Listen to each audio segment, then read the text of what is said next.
Invisible Woman is here with the arrival of Season 1, and it's safe to say she's going to be meta. In this video, I'm going to teach you how to play her at a 1 above all level by analyzing top 500 gameplay. If you want to see more videos like this, let me know by liking the video and comment what you want to see next. Thanks for watching. Kurova is the #1 Invisible Woman in the world with a 75% win rate and over 23,000 heals per 10 minutes. So right here, this is the very first team fight of the match, and Kurova does a lot of good things here. First of all, when you think of her left click, her primary fire, if you didn't know, it goes through teammates, it goes through enemies, and it has a boomerang effect. So for every left click she's doing here, she's not only healing Mace, the Magneto, not only healing Strange, but she's also dealing damage to this entire horde of enemies behind. Then right here, she's playing behind the Doctor Strange shield and uses her shift on this entire group of enemies. Her shift pulls people in, it does damage, it's a phenomenal zoning ability, and this is a great example of that. Getting a ton of value, just constant ticks of damage. Another call out from a positioning standpoint, right here, notice she's using this wall as cover. So she's able to heal her tanks while breaking line of sight from the enemy team. The only way they can damage her right now is if they would have some sort of dive hero to kind of flank from behind. Right now they don't, and so she's able to heal her team for free. Not exclusively a Invisible Woman tip, but just a broad tip. If you're playing support, constantly be aware of your positioning, and whenever you can, break line of sight from the enemy, because as a support, you are going to be targeted. And then right here, she does a great job of showcasing the best way to use her shield, which is to protect teammates. Right there, puts it in front of the Mantis, this Hela off the screen right now, and also stand behind it, and just allows them to do what they need to do without any risk of damage. They can use the shield as kind of a gauge, as okay, the shield's broken, now you need to play a little safer, but it's a great way to protect your team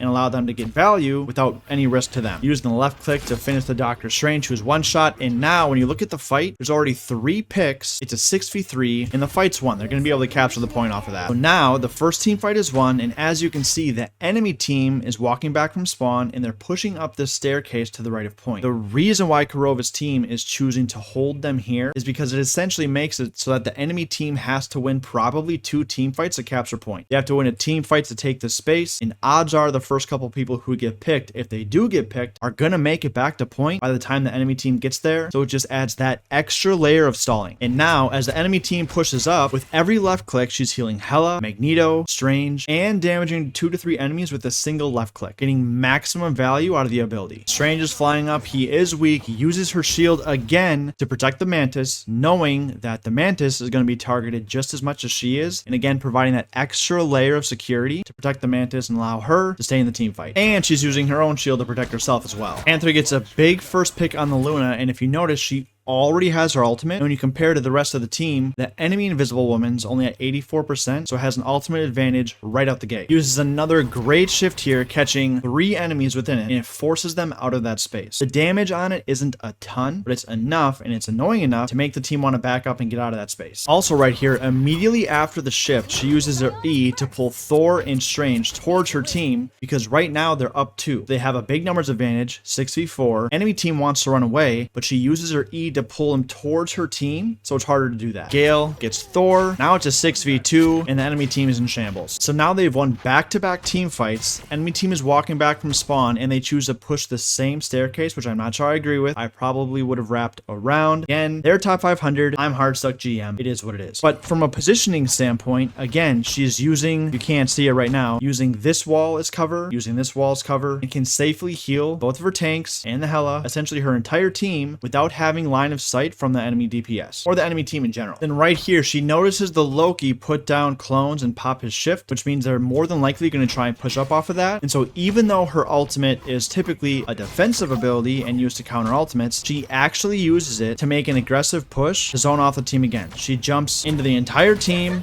and ults them, which again might seem counterintuitive because typically her ultimate is defensive, but knowing her team has an ult advantage, my guess is the thought process was going to force another fight here, bait out ultimate since they have the ultimate advantage, and again just stall them and make it so even if they win this fight, they still have to win another fight to capture the point. Now the enemy Invisible Woman does choose to use her ultimate as well, so they're kind of stacked on top of each other, but again forcing a team fight off of point. Her Doctor Strange pops her shift looking for an ultimate. Unfortunately, it does get blocked blocked by the enemy Strange, and Kurova gets stunned. And as the Luna pops her ultimate, that's Kurova's signal to back up and get out of there. Magneto pops his ultimate here. Hela pops his ultimate here. A lot of ultimates going on. That's what happens in this game. It's just ultimate spam from time to time, especially when both teams have multiple. From a positioning standpoint, again, you saw she's playing behind her Doctor Strange shield here, playing as safe as possible. And again, getting a ton of value out of her left click because she's healing her entire team and damaging their entire team. Now, right here, their team does get overwhelmed. They have to back up. Enemy team burned essentially all their ultimates. Loki just popped his ultimate. I assume he copied the Luna there. That's what we're hearing. And their team does have to back up. But again, if you look at the score, they already have 78%. So even if they would lose this team fight, they're probably going to be close to 99% by the time it's done. And as Luna and the enemy team is pushing down the stairs, she uses her shift to zone off this area. It's not going to kill anyone, especially when Luna's ulting. There's not a ton of damage in the ability, but it's annoying enough to make the enemy team think twice before pushing through it. And again, it's just another great zoning, another great stalling ability. And it's a great example of it there. As the Black Panther goes down to an Iron Fist dive, Kurova smartly backs up and plays high ground versus dropping low and fighting on point with her team. She's just that much safer there, able to heal her team, still provide value while minimizing the risk to her. Tries to heal the Mantis, getting dove by Iron Fist, not able to help, and you guessed it, Invisible Woman is the next target. But what Kurova does here is a great example of how her kit can be very anti-dive. What she's going to do is she tries to push him away with the E, doesn't work, then uses her shift at her feet to make it so the Iron Fist has to fight through the shift in order to take her out. Now, unfortunately, when you're at 77 health, Iron Fist is full HP, and you're kind of isolated, you are going to lose that fight, but does a great job of maximizing her kit to make his job as hard as possible. And they are going to lose this fight. They're down both supports, but like I said earlier, they're at 99%. So one, if her team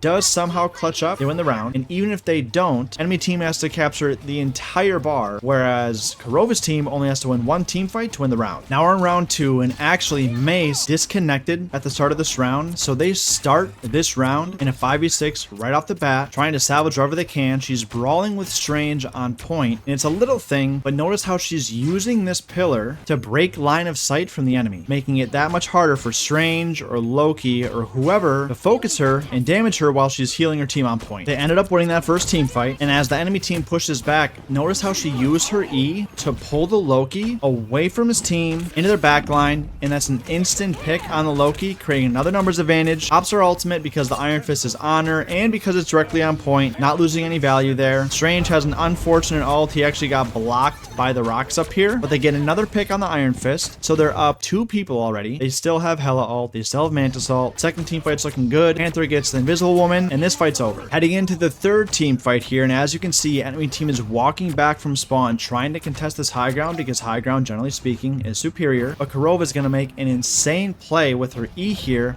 and push both Doctor Strange and Loki to low ground, forcing the entire enemy team to fight down low, which is not ideal. Now, before the rest of this team fight pans out, notice that the enemy team has a 5-3, I guess 5-4 ult advantage. Just keep that in mind. Moore is going to be the first one to pop his ultimate on the enemy team, but as you're going to see in a second here, Kurova uses the double jump to jump backwards and out of it entirely. As she drops down here, she sees the Hela isolated from her team and uses her shift to force Hela to fight within that shift, pulls her back in so she can't walk out, and even though the Hela gets her Hela, she's able to finish the enemy Hela with her shift and get a huge pick going into this fight. Then right here, probably my favorite clip of the entire game, uses her E to push Loki off of the map entirely. Now it's just Strange left on point, so she uses her shift, throws her right at his feet, forces him to fight within it. Obviously it's 1, 2, 3, 4, it's a 5v1. This Strange has absolutely zero chance. Another great example of how to use her shift. By winning that team fight, they're going to close out the round and make it an even 1-1 heading into round 3. Now we're in round 3, and Kurova is going to showcase another great use of her E as this enemy Strange pops his shift to fly above her team, tries to ult, but she pushes him into the corner, out of range of her team. Yes, Strange had his shield up, probably wasn't going to hit these two anyway, might have actually gotten Kurova, probably saved herself there. It only gets Magneto, and again, her E has so much utility. There's not a lot of people that I've seen have the reaction time and just the game sense to use it to push Strange away when he's trying to ult. Now as the team fight's starting to unfold, uses her shift to try and zone this area off, and more importantly, look at the value that she's getting out of her left click. I can't even count the number of health bars here. She is doing so much damage and so much healing with every single left click. It's insane value.